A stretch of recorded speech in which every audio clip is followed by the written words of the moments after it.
A escassez, pessoal, ela está associada a duas questões principais na nossa vida.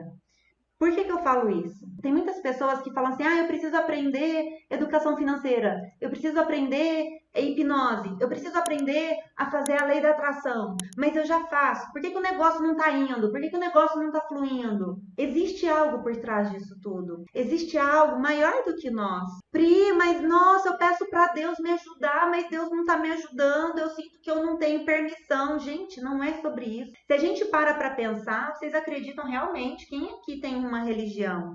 Né? Acredita realmente que o grande Criador, a grande alma, sei lá, que Deus, que Alá, que Jesus Cristo, vai querer que as pessoas passam perrengue na vida? Vamos ser sinceros, né? É lógico que não, pessoal. Então, a gente respeita algo que é muito maior do que nós. E isso está muito intrínseco dentro da nossa própria essência.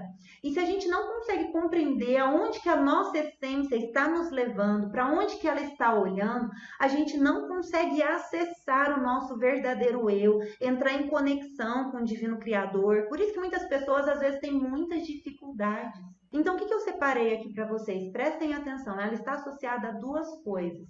A primeira, existe um padrão familiar do qual nós respeitamos na nossa vida. Esse padrão familiar está envolvendo as histórias dos antepassados, histórias do pai, histórias da mãe, pessoas que já passaram pela vida familiar e que isso ficou registrado na memória da família e que internamente você acaba repetindo esse padrão. Uma outra coisa que também está associada acaba sendo a boa consciência. É muito importante a gente entender, será que eu estou agindo realmente na boa consciência ou eu estou agindo na má consciência?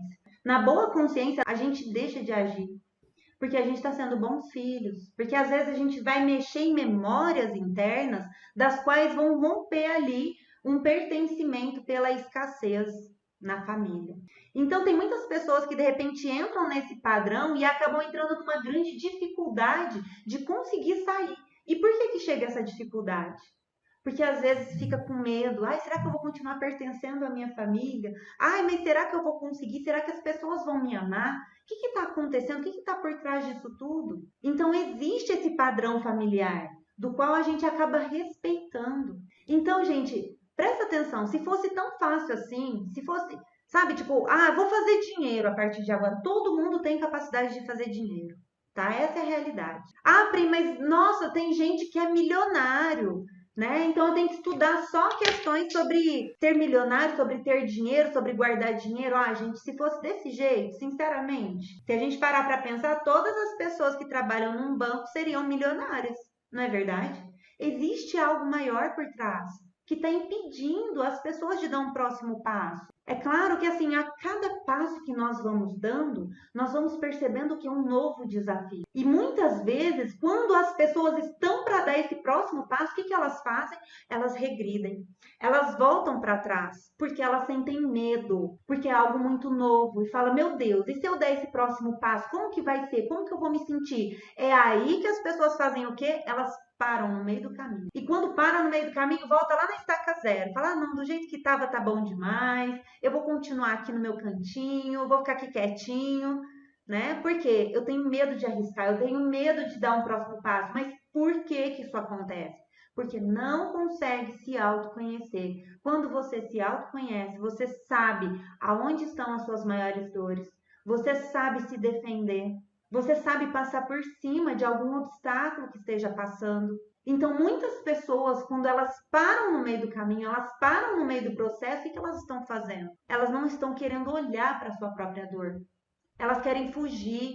Elas querem voltar lá para a caverninha. Alguém já assistiu aí aquele desenho, Os Croods, o filme, né? Onde todo mundo vive sempre dentro da caverna. E aí, quando fala assim, vamos para um lugar novo, aí tem um que fala, vamos para um lugar novo, aí o pai vira e fala, não, todo mundo volta para a caverna, ninguém vai para esse lugar. É basicamente isso que a gente vive dentro do nosso processo. E se eu não sei, e se você também não sabe qual é a trava que está vindo, você não vai conseguir dar esse próximo passo. Porque você vai achar que você está sendo desleal às pessoas da tua família. Aí você vai olhar a tua história familiar, o histórico da família, tem muita coisa por trás. Tem pessoas que foram passadas para trás. Tem pessoas que às vezes elas perderam tudo. Tem pessoas que acabam se colocando, se sabotando, porque às vezes fez alguma coisa de errado lá no passado e quer se autopunir, quer se auto-sabotar. E faz isso por punição. Aí a pessoa pega internamente como uma desculpa, porque eu falo que isso muito é desculpa que a gente utiliza pra gente não sair do lugar, pra gente não crescer. Que acaba sendo o quê? Ah, porque Deus não olha pra mim. Ah, porque meu marido não deixa eu fazer minhas coisas. Não, a gente sempre vai arrumar uma desculpa. Então presta atenção. Qual é a desculpa que você arruma hoje para não fazer mais dinheiro, para não dar um próximo passo? Por isso que é muito importante a gente entender esse acesso com o nosso eu superior, com essa criança que foi ferida, porque tem muita história relacionada a isso. Tem a história do teu pai que passou lá e pediu para falar que não estava dentro de casa, no dia que foi um cobrador lá. Tem história de humilhações, de vergonhas. Só que olha como que são as coisas. Muitas vezes a gente acaba fazendo o quê? A gente quer passar a responsabilidade para outra pessoa do que falar assim, não, eu sou responsável por essa bagaça que eu estou fazendo na minha vida. Então é basicamente sobre isso.